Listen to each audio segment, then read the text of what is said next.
There is a version of you that you have never met. Not a better-looking version, not a more successful version in the way success is usually measured: money, status, recognition. A different version entirely. One that wakes up without negotiating with itself. One that does not flinch at discomfort. One that has no need for the approval of people it does not respect. One that moves through the world with a weight and a stillness that other people feel before a single word is spoken. That version is not a fantasy. It is what remains when everything soft has been removed. Musashi knew this because he had lived it. He had been the unformed version, young, raw, reactive, capable but unfinished. And he had watched himself over decades become something the original could not have recognized. Not through inspiration, not through a single decision that changed everything. Through daily, private, unglamorous transformation, one day at a time, one removal at a time, one repetition at a time, until the man who had started the journey no longer existed, and something harder had taken his place. Musashi was born into nothing. His mother died when he was young. His father, a martial arts instructor named Shinmen Munisai, was distant and harsh. By the time Musashi was 7, his father had effectively abandoned him, leaving him to be raised by an uncle in a small rural province. He had no inheritance, no name that opened doors, no school with a prestigious lineage behind it, no master willing to take him in and shape him into something. What he had was a wooden staff and a willingness to use it on anyone who gave him a reason. At 13, he used it to kill a man. At 16, he fought in one of the largest battles in Japanese history and watched his entire side be destroyed in a single day. At 17, he was alone on the road with nothing. No lord, no faction, no direction except forward. By most measures, this was a ruined life before it had properly begun. Musashi looked at it differently. He looked at it as a blank surface.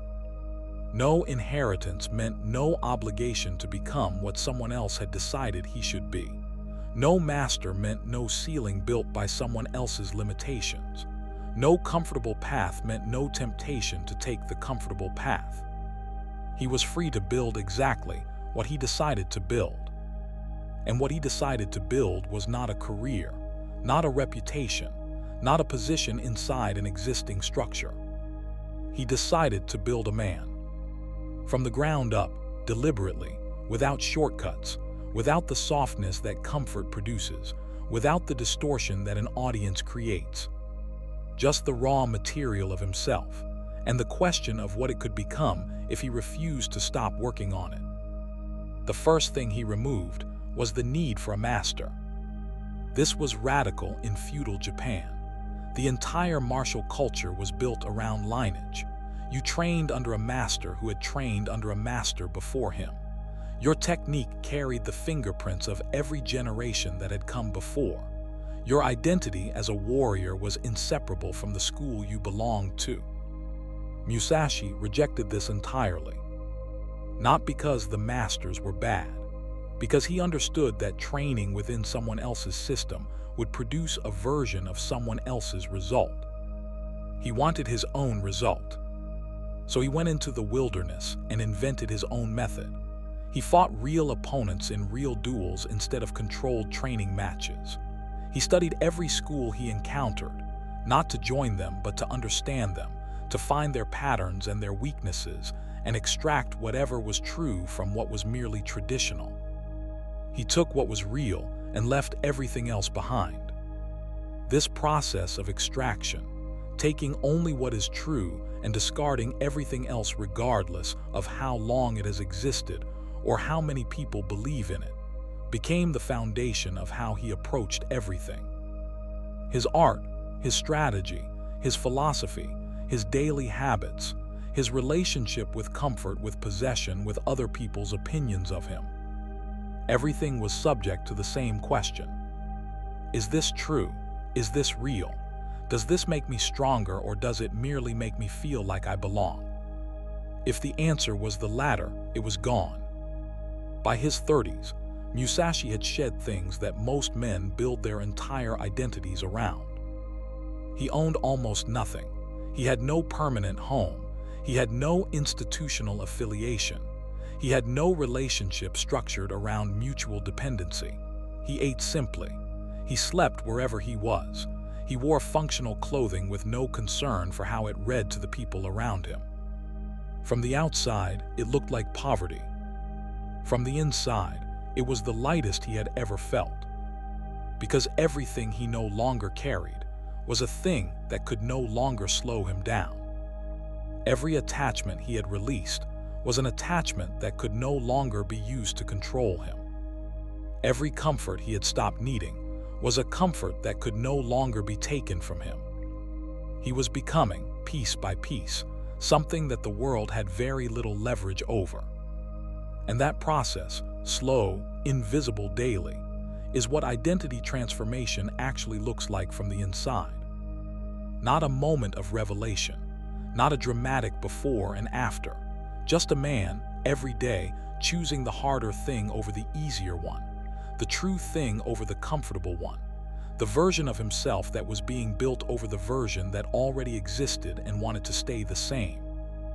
The wanting to stay the same is the part nobody talks about. Because the old version does not go quietly. Every habit that needs to change has years of repetition behind it. Every comfort that needs to be removed has neural pathways dedicated to its maintenance. Every story a man tells about himself, I am someone who cannot do this. I am someone who needs that. I am someone who responds this way under pressure, has been told so many times it has become indistinguishable from fact. Musashi understood this. He wrote in the Book of 5 Rings that a man must think of his body as borrowed, not his, temporary, useful for the duration of the work and then returned. He was not being morbid, he was being precise. The man who is attached to his current self cannot build a different one.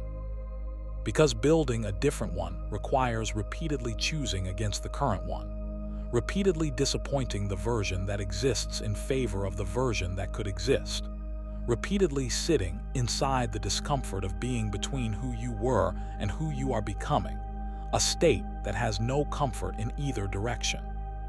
Musashi lived in that state for decades. And every year, the man who emerged on the other side was less recognizable to anyone who had known him before. Not because he had changed his personality or adopted a new persona.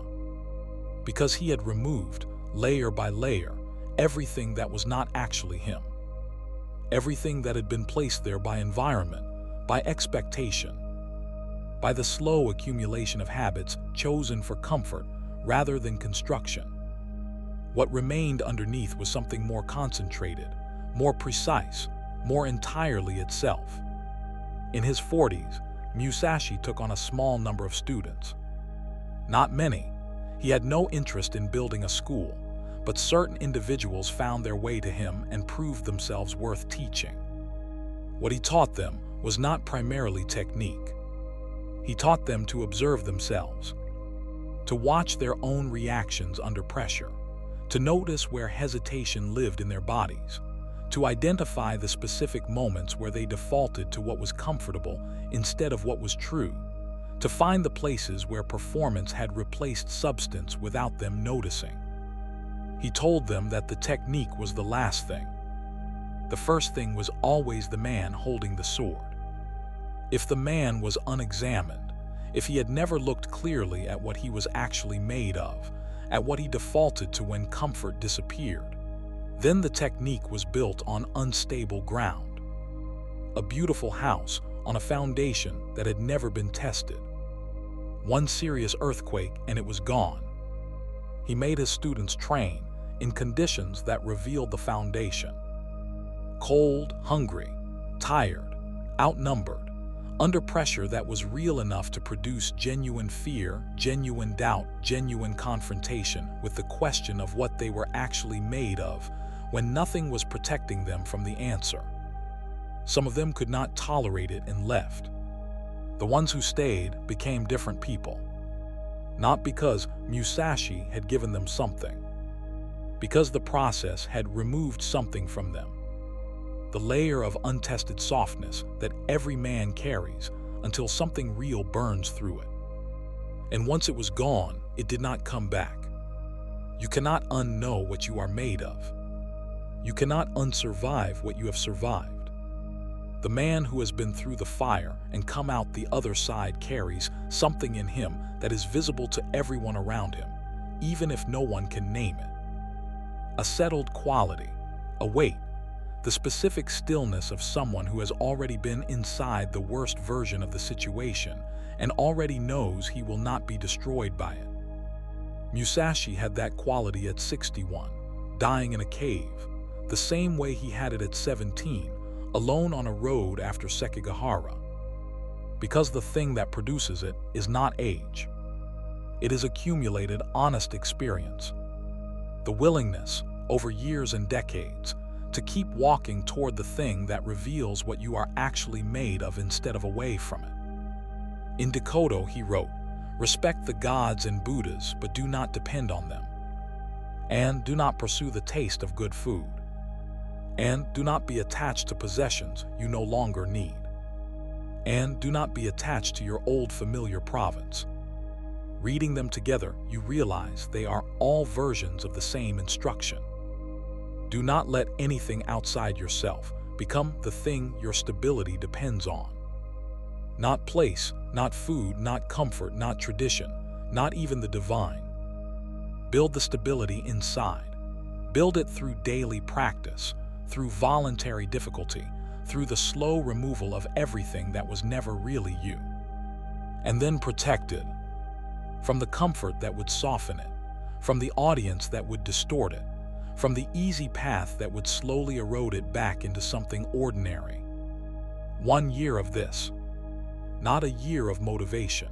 Not a year of consuming content about transformation. Not a year of planning and thinking and almost starting. A year of daily, private, unglamorous removal. 1 comfort challenged. 1 performance dropped. 1 honest confrontation with what is actually there instead of what you wish was there. Every day. For a year. The man on the other side of that year will not be a better version of the man who started. He will be a different man entirely. Musashi knew this because he had lived it. He had been the boy with the wooden staff in the dirt. And he had become something that the boy could not have imagined. Not through talent, not through luck, not through the right circumstances arriving at the right moment. Through the daily decision, repeated without exception, to become what he had decided to become. That decision is available to you right now. Not the motivation, the decision. Motivation is weather. It comes and goes and cannot be relied upon. A decision is different. A decision is made once, in the quiet, and then honored every day regardless of the weather. Musashi made his decision at 17, alone on a road with nothing.